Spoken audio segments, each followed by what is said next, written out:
Arte barroca. A Europa do século XVII era muito agitada. A Igreja estava a enfrentar a Reforma e a Contra-Reforma. Havia um conflito sangrento dentro da Europa. De um lado, havia a Europa mais católica tradicionalista, que eram os países do sul, como Portugal, Espanha, Itália, e do outro lado tinha alguns países do norte da Europa, que aderiram ao protestantismo. Portanto, eles protestavam contra a Igreja. A Europa deixou de ser governada pelas cidades-estados, pelos senhores feudais, e subiram ao poder os reis, mas de monarquia absolutista. A Igreja estava em plena contra-reforma. Havia o Concílio de Trento. A Igreja decidiu combater com suas próprias armas e voltar ao seu esplendor de antes. No meio de tudo isso temos o movimento maneirista chegando ao final. Foram 50 anos de maneirismo na Europa, e os europeus estavam fartos do maneirismo. Tudo aquilo que o maneirismo representava era afastar-se daquela pintura tradicional, daquela beleza idealizada. O maneirismo era a busca de uma pintura mais simbólica, com corpos distorcidos. Tudo isso foi levado ao extremo em que a Igreja achava que as pinturas já não tinham toda essa importância, porque as pessoas não entendiam o que estava a acontecer nas pinturas e também havia o apelo espiritual. E não era esse o objetivo do maneirismo. No Concílio de Trento, o cardeal presente responsável pela arte era o cardeal Paleote de Borgonha. Em Borgonha havia um jovem artista chamado Annibale Carracci, e ele realmente colocou em prática essa nova visão da Igreja, que era buscar no Renascimento toda aquela estética e técnicas, o escolço, o contraposto, a perspectiva, a luz, a sombra, a composição junto às cores, os movimentos e a energia vibrante do tintoretto do maneirismo, acrescentando a tudo isso a emoção e o drama, porque a Igreja quer chamar a atenção. Uma das coisas que levou a Igreja a fazer a reforma foi a acusação que ela gastava muito dinheiro em obras esplendorosas, obras de arte, cobrando muito impostos aos fiéis, o que levou a revoltas. A Igreja respondeu a tudo isso, fazendo ainda mais. A intenção agora era atrair mais fiéis, construindo igrejas ainda mais grandes e luxuosas, porém com uma narrativa mais simples e voltada para os assuntos da fé. Antes, a função das obras de arte na Igreja era educar o crente, mas agora a função das artes era despertar uma reação emocional, comover, conquistar e trazê-lo para dentro da espiritualidade. No meio desses estudos, começam a surgir alterações que passam a ser conhecidas como barroco. O barroco vem da palavra portuguesa barroca, que significa uma pérola imperfeita. O barroco é único, emocional e emotivo. Outra característica do barroco é que ele vai se tornar o último grande movimento da Europa e o primeiro movimento global, porque ele sai da Europa e é levado para as Américas e para todo o mundo. É a primeira vez que isso acontece. O barroco engloba todas as artes. Começa na arquitetura, passa para a escultura, para a pintura, passa para a música. Foi no período barroco que foi inventado a ópera. A ópera é música barroca. Algumas peças barrocas é até difícil de definir se é escultura ou arquitetura. No barroco, todas as artes são englobadas. Neste período, existe a Contra-Reforma.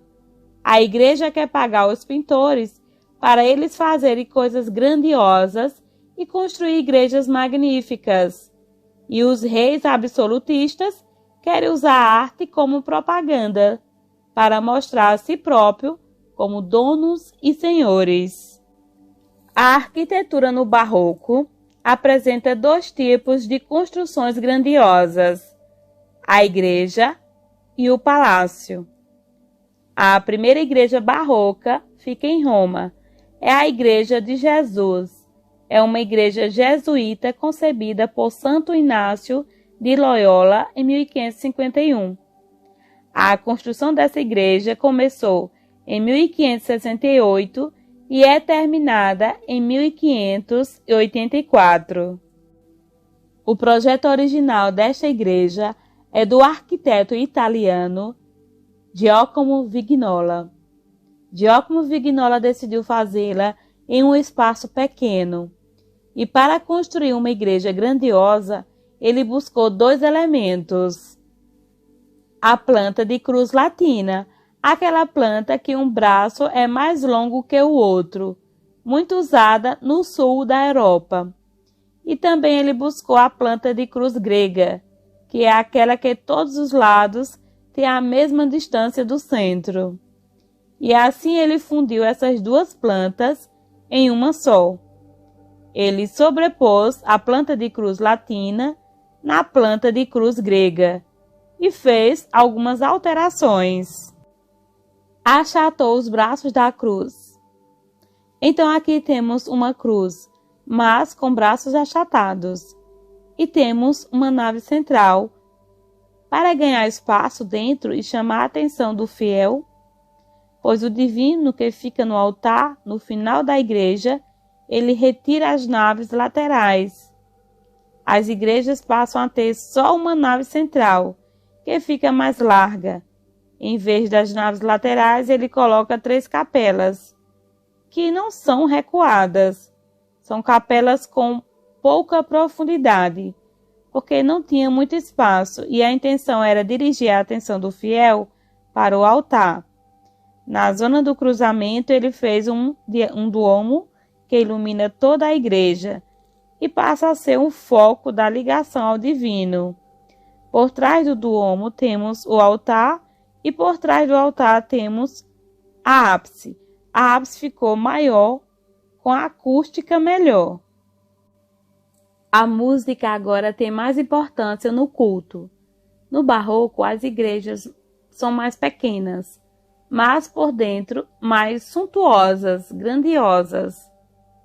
Só tem uma nave mais larga, um duomo por trás, uma ápice maior, com o objetivo de conduzir o crente ao altar, sem distrações. É uma igreja muito teatral. O duomo com o teto todo pintado, muita decoração. Os pintores faziam uma ilusão ótica, dando a sensação de amplitude, dando a impressão que o espaço é muito maior. A fachada desta igreja não é completamente barroca, porque apresenta alguns elementos clássicos, mas já mostra como o barroco deve ser. Aqui temos colunas e pilastras duplas, estaltas, molduras, brasões, ou seja, muita decoração. Essas igrejas foram feitas entre outras construções, portanto não podia ser simples, porque senão as pessoas passam e não sabiam que era uma igreja. Tudo isso é para chamar a atenção. Na fachada temos também as volutas, que unem os dois pisos da construção. Francesco Borromini foi outro arquiteto barroco, responsável pela construção da igreja São Carlos das Quatro Fontes, que também fica em Roma, construída entre 1638 e 1639. São Carlos das Quatro Fontes, porque existe aqui 4 fontes. Essa igreja foi construída em um cruzamento, portanto, tem 2 vias e na interseção das vias, o cruzamento de cada um dos lados da estrada, temos uma fonte. A quarta fonte é na fachada da igreja. Nesta fachada temos linhas curvas. O barroco não gosta de linhas retas. O barroco gosta das curvas serpentinas. Movimento. Aqui temos curvas, contracurvas. Aqui não há uma linha reta. Temos aqui estaltas, esculturas, escudos, brasões, varanda. Ao entrar na igreja, percebemos que, como no exterior, não existe linhas retas. A planta desta igreja é curva, elíptica. Esta igreja é um oval. A cúpula é decorada com figuras geométricas. É uma obra magnífica, uma das mais bonitas do Barromini. Esta é a igreja mais barroca do barroco.